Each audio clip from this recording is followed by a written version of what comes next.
Good Friday morning, and thanks for joining us from the Ohio AgNet, the voice you know with the news you trust studio, sponsored by BASF. Visit with your local ag retailer about 0% financing on all BASF crop protection, seed treatment, and Zetavo brand soybeans now through March 15th. I'm Dusty Sonnenberg. Wonder cloudy skies, actually light rain falling right now here on the farm. 59 degrees on the barn thermometer. That may be the highest temperature we have for the day, as we're looking for a rapid drop in temperatures as the day goes on. A couple quick program notes and calendar reminders. The Ohio Farm Bureau Federation's 2026 annual conference is underway in Anaheim, California, and the Ohio AgNet is there, and we'll be posting daily updates on our Facebook and Twitter feeds, and we'll be broadcasting both on Monday thanks to Farm to Power. You can learn more at farm2power.org, and then broadcasting on Tuesday with that coverage brought to you by the Ohio Farm Bureau. Then next Wednesday, you can join us and Seed Consultants for one of their 2026 winter agronomy meetings. Will be at the Red Pig Inn in Ottawa. To get a full list of their meetings and to RSVP, visit seedconsultants.com. Let's check in now with Joe Everett as he has an update on the USDA's newly released dietary guidelines. The USDA and the Department of Health and Human Services announced the new dietary guidelines for America 2025 through 2030. Robert Kennedy Jr., Secretary of HHS, said nutrient-dense food is the most effective path to better health and lower healthcare costs. Protein and healthy fats are essential and were wrongly discouraged in prior dietary guidelines. We are ending the war on saturated fats. Diets rich in vegetables and fruits reduce disease risk more effectively than many drugs. Whole grains outperform refined carbohydrates. Added sugars, especially sugar-sweetened beverages, drive metabolic disease, and today our government declares war on added sugar. Highly processed foods loaded with additives, added sugar, and excess salt damage health and should be avoided. As Secretary of Health and Human Services, my message is clear: eat real food. Ag Secretary Brooke Rowland said the guidelines can help improve the health of all Americans regardless of age. The school lunch is often the best place for our children to get the healthiest meal. The single most important, from my perspective, move forward is the school lunches and making sure that we're getting the right amount, the best amount, and the most nutrient-dense foods into the schools. She also said farmers and ranchers are at the forefront of the solution to healthier Americans, which means more protein, dairy, vegetables, fruits, healthy fats, and whole grains on American dinner tables. For the Ohio AgNet, I'm Joe Everett reporting. Thanks, Joe. Taking a look at what's trending at OhioAgNet.com, U.S. Agriculture Secretary Brooke Rollins announced recently the next phase in the Farmer Bridge Assistance Program. The eligible commodity per acre payment rates are now published. As announced in December of 25 by President Trump and Secretary Rollins, $12 billion are paid to American farmers in 2026, and those payments are based on the 2025 planted acres, Economic Research Service cost of production, and the World Ag Supply and Demand Estimates reports. Double crop acres, including all initial and subsequent planted crops, are eligible. Prevent plant acres, though, are not eligible, and you can read about all the details and what each specific per acre payment rate is by commodity. Also trending, we have a story about new technology and innovations in agriculture, including the use of artificial intelligence, and a story looking back in time, if you will, as Joel Panorwood had a chance to catch up with Logan County's Greg Shipley, a lifelong artifact enthusiast and amateur archaeologist who spent decades uncovering pieces of Ohio's prehistoric and frontier past. You can catch that video as well as read all the details along with the latest in markets and weather, all found at OhioAgNet.com. Let's take a look now at what the weather is forecast to do today through the weekend. Today's forecast brought to us by Seed Consultants. Simply better performance. Learn more at seedconsultants.com. Moisture lingering through a large part of today. I'm Chief Meteorologist Ryan Martin. Let's take a look at that forecast update here in Ohio. We start the day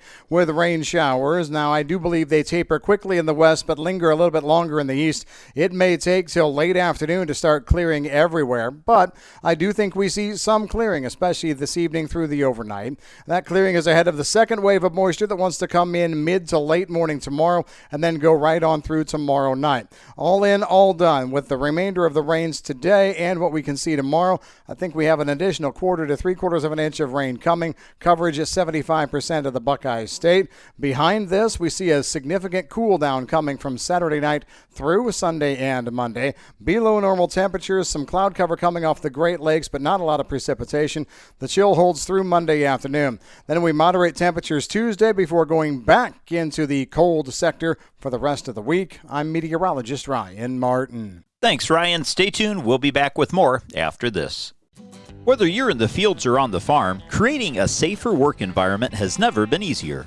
BWC's safety consulting services are included with your policy premiums and offer training and education for everyone in your farming operation. It's always the right time to make safety a priority. Visit bwc.ohio.gov or call 1-800-644-6292. The Ohio Bureau of Workers' Compensation, here to help you work safely. Let's check in now with Joel Panorwood as he takes an interesting look at Ohio's history and what's found in our farm fields. Ohio is rich in history. Few are more aware of this than Greg Shipley of West Central Ohio. He's an enthusiast in prehistoric and early historic period artifacts, which he uncovers often in Ohio's farm fields. We recently visited Greg at his home to talk about his experience in the endeavor and to view his impressive collection. Was born and raised in Champaign County, Ohio. Grew up on a family dairy farm. My mom was a 7th grade Ohio history teacher. So I kind of got my interest in history, honestly, you could say. And along with the fact that not only on my grandfather's farm, I discovered as a young boy of 6 years old that there were prehistoric artifacts to be found, that even though there weren't even any Vikings and Romans and Egyptians and Greeks were fascinating to me as a little boy. And when I found my first broken arrowhead in 1961, I realized that these were going to be my Greeks and Romans and Vikings, that I could find ancient things right here in Champaign and Logan County, Ohio, on our family property and also on other farms that adjoined that allowed me to roam their fields. So with the prehistoric site excavations that I'd learned to do long before metal detecting, when we got onto the historic sites, kind of parlayed that over. So we find the concentrated areas, whether it's a military encampment or a Native American village site, and when we find where they were living, we actually can shave that plow zone if it's a farm field, or if it's a woods area. Many times it's just barely underneath the roots of the grass and the weeds. Clear it off and hand excavate 10 by 10 or 4 by 4 foot areas, and actually controlled excavate. And we found 48 feet of one of the stockade walls that General Anthony Wayne's troops erected at the Fort Loramie site in 1795. We've actually found the only Anthony Wayne fort wall that's ever been discovered on an Ohio military site, because most of those sites are covered with cities now. Fort Loramie, Ohio, we were lucky. To the north of the creek from the town, the Fort Loramie military outpost is primarily undisturbed, other than where a small brick house was built, where at least one of the blockhouses was. So our interest is the history, documenting it with photographs and things, but it stays with the property owners. I'm not interested in things. I'm interested in the history that we can discover. Do you work exclusively on private ground, private property? Yes, private property with landowner permission. That's the only way to go. State and federal ground, there are complete restrictions. You are not allowed to disturb state or federal archaeological sites. Private property in Ohio, the property rights still belong to property owners in Ohio. And many farm families are very interested to see what is on the land that they pay taxes every year on. And then when they see what we're finding, become a very good friend of mine. He had a Native American site not far from here. He finally had decided to let us, his son-in-law was getting a Morton building area prepared by my one friend who has heavy equipment. His dozer was there, and he told us, he said, well, Friday afternoon, go ahead and go down there for a few hours and push around the plow zone. And partway through the afternoon, and we have tables out there, and we had a table full of material. He said, where'd this come from? And I said, well, this is what we're finding. He said, you found that today? And I said, yeah. He said, well, you can come back tomorrow. So he couldn't believe it. And you can see that collection for yourself. It's in today's featured video online at ohioagnet.com. Again, that's Greg Shipley joining us here today, amateur archaeologist and enthusiast in prehistoric and early historical period antiquities. Amazing to see what we can find in Ohio's farm fields. I'm Joel Panorwood reporting. Thanks, Joel. Well, the Ohio Pork Congress 2026 is right around the corner. Our very own Ty Higgins brings us this update. Pork producers across Ohio and beyond can now register for discounted tickets to attend the region's premier pork industry event, the 2026 Ohio Pork Congress. Going to be coming up February 3rd and 4th at the Veterans Memorial Civic and Convention Center in Lima, Ohio. Joining us is Nathan Schrader. He is president of Ohio Pork Council and a farmer from Lifsick. Nathan, good to see you as always.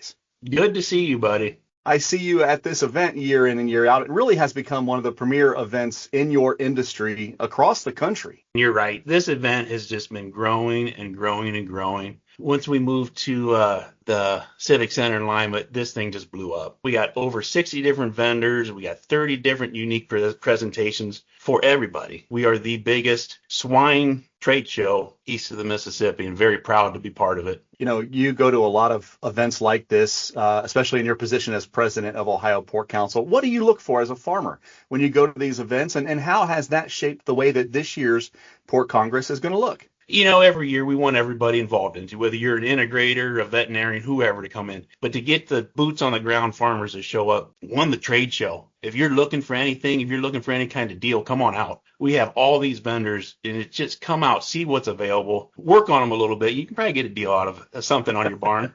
The presentations we got come in for, ventilation presentations that Glenn Arnold's going to put on. There's something for everybody to learn something. If you just take a little bit away from that, it's very useful through the year. Pork Congress coming up February 3rd and 4th. Nathan Schrader, president of the Ohio Pork Council and a farmer from Lifsick. Appreciate your time. See you there. See you there. Thanks, Ty. Stay tuned. We'll be back to take a look at your markets after this.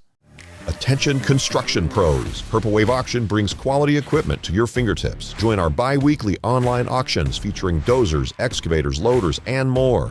We provide detailed listings, photos, and seller contact info. Inspect online or in person. With our no reserve policy, every item sells to the highest bidder. Visit purplewave.com today and see why informed builders choose Purple Wave. Transparent processes, real deals. Your next great purchase awaits. purplewave.com. It's time now for today's market analysis, brought to you by the Louis Dreyfus Company. Excited to be building the newest state-of-the-art soybean crush facility in Upper Sandusky, Ohio. Call 574-566-2113 for information on soybean marketing to LDC. Grain markets closed out a relatively boring session yesterday. At the end of the day, you had corn a little bit higher. Wheat held its own for a few pennies. Beans were down. If you look at the bean markets this week, it's been one day of big move up, followed by a couple pennies down. A big move up Wednesday, a few pennies down yesterday. So it stands to reason today's a big day up, right? Well, not so fast. I guess I'm not getting too wild and crazy here. I think there's a lot of position squaring trying to happen before the WASDE report. Speaking of that, the estimate range is corn harvested area from 89.3 million acres to 90.5. December was in at 90. Corn yield, the average is 184. I think that's probably a decent number. Soybean harvested area anywhere from 80 to 80.5 million acres. Soybean yield in at a range of 51.9 to 53.5. I'm Ryan Martin. And thanks, Ryan. Well, let's take a look now at how your markets closed yesterday, brought to us by Seed Consultants. Simply better performance, online at seedconsultants.com. Now, March corn closed down 3/4 penny, and May corn was unchanged. March soybeans closed down 5 3/4 cents, and May soybeans were down 5 1/2. March Kansas City wheat closed the day down 1 1/4 penny, while March Chicago wheat was unchanged, but March Minneapolis wheat was up 3/4 penny. Now in the overnight trade, we have March corn down 3/4 penny at $4.45 1/4. May corn is down a full penny at $4.53. January soybeans are trading up 1 3/4 penny at $10.48 3/4, with March beans trading 4 cents higher at $10.65 1/4. Wheat for July, the new crop in 26, is down 1/4 penny at $5.40 3/4. September wheat currently unchanged at $5.54 3/4. Now in livestock, at yesterday's close, we find February live cattle closed the day up 75 cents, $235.27 1/2 cents. April cattle were up $1.05 at $236.22 1/2. February lean hogs closed the day up $1.07 1/2 at $85.87 1/2, with April hogs closing $1.65 higher at $91.92 1/2, and feeder cattle for March closed the day $2.22 1/2 cents higher at $357.72 1/2 cents. April feeders closed up $1.95 at $356.62 1/2. This is the Ohio AgNet.